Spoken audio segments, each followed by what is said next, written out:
War II is often remembered as the greatest battle between good and evil. The Allies defeated fascism, America emerged a hero, and the world was saved from tyranny.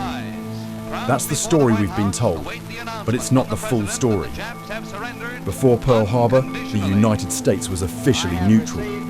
But behind the scenes, America was already heavily involved, economically, politically, and militarily. Through programs like Lend-Lease, the US was supplying weapons, ships, and supplies to the Allies long before a single American soldier set foot in Europe or the Pacific. Why?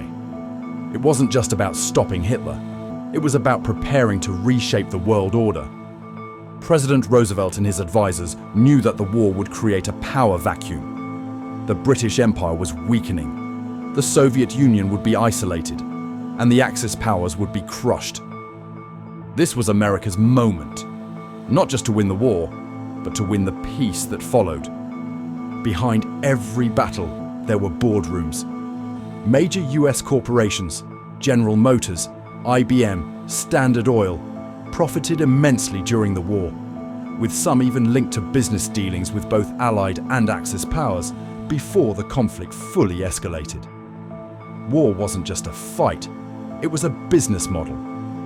At home, the arsenal of democracy came at a cost. Japanese Americans were rounded up and imprisoned in internment camps, not for crimes, but for their ancestry.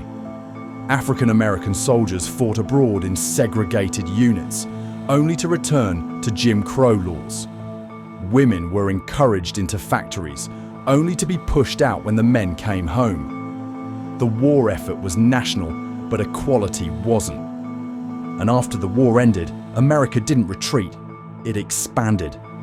Bases were established in Europe, Asia, and the Middle East. The dollar became the global currency.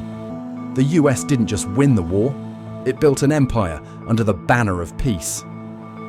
This is the untold history of World War II, not the story of battles and medals, but of power, propaganda, and plans that spanned decades.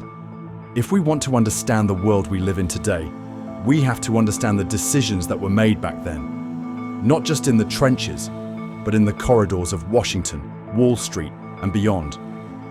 Because history isn't just what happened, it's what we've been told to remember.